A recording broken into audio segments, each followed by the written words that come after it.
I really want to like this movie. I mean, I really want to like this movie. Because it has so much potential to be the ultimate swan song for Hugh Jackman's incredible commitment to the role of Wolverine. And it kinda has that a little bit, but not enough. The parts of this movie that are good are so damn good, I really want to give it a pass just for all that, but I can't because the one thing about it that's really bad is big enough to make all the good stuff fall flat in their face. Yes, I know the movie's getting a hell of a lot of praise right now. Yes, I know it has a 96% rating on Rotten Tomatoes, at least at the time of this recording. And I know that everyone is comparing it to The Dark Knight, and for understandable reasons. But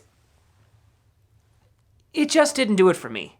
The biggest conflict that I have with this movie is its standpoint between its narrative structure and its thematic structure. And if you'll bear with me for a moment, I will happily explain why. The story follows Logan/Wolverine once again played for the last time by the great Hugh Jackman. It takes place in the near semi-post-apocalyptic future where the X-Men have been disbanded, mutants are virtually extinct, and society has started to collapse in on itself. Logan is now spending his golden years as a trodden down on his luck limo driver who is secretly taking care of Professor Charles Xavier, once again played by the great Patrick Stewart, who is now suffering from Alzheimer's. One day, Logan comes across a young girl who he is mysteriously related to, and is asked to take her north across the Canadian border to a sanctuary for others like her. Thus begins Logan's final journey and his last chance at redemption. Now, let me first talk about the parts of this movie that are really good and that I really do genuinely like. Everyone's acting, including Hugh Jackman and Patrick Stewart's, is top-notch. The editing is fluid and beautiful. The direction is absolutely spot on. The action scenes are exhilarating and fun to watch, and the cinematography is downright gorgeous. Seriously, I absolutely love the way this film was shot. The lighting, the color style, the shot composition, and even the fluidity of the camera movement. This entire movie is a living tableau. I could frame every single shot in this movie. Well, okay, except for that one. And in any other case, that would normally be enough to warrant me giving a movie a pass.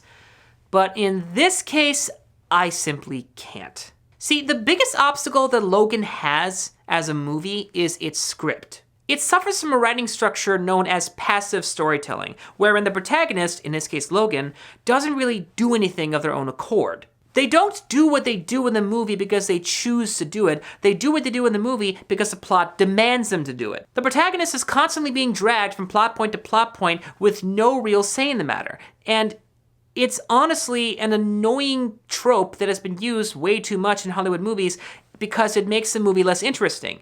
If the protagonist is not actively participating in their own story, why should the audience care?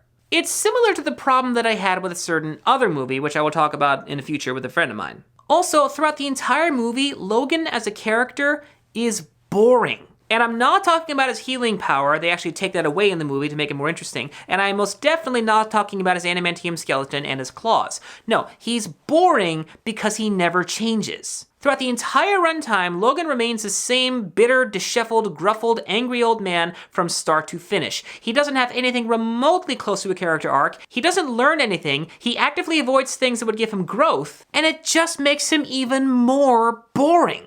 You can't make your movie a character piece if you don't have any character in it. This script needed to go through at least 2 more drafts before it was production ready. Instead, it feels like they rushed it in an effort to catch up with Deadpool. Oh yeah, another thing. This movie takes way too much advantage of its R rating. Like, really way too much. Like they're trying way too hard to one-up Deadpool when they really shouldn't be. However, despite all of that, its thematic elements are enough to make me not completely hate the movie. See, this is yet another superhero movie with a dark, bleak, and gritty atmosphere, but this time, it actually has a justifiable reason for that. The future world that this movie takes place in is sadly not that far off from what a lot of people in our own country are fearing our world will become. Given certain people who are currently in power, and given the direction it said people are going into, it seems more than likely. I hope to goodness sake that I am very wrong and that things will not go as bad as we are afraid they will go, but the movie seems to be on point with that.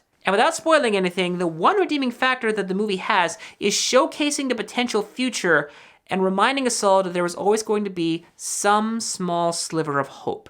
So while I can safely say that Hugh Jackman as Logan deserved a much better swan song than this movie, I'm at the very least grateful that it did some things right. So honestly, my best recommendation is, if you must see this, don't waste your time with it in theaters. Wait for it to come out on video. Whew. That was kind of a hard one to get through. I need something else. I need something to get my mind off of this movie. I need something silly, something incredibly, amazingly, fantastically stupid. I need something...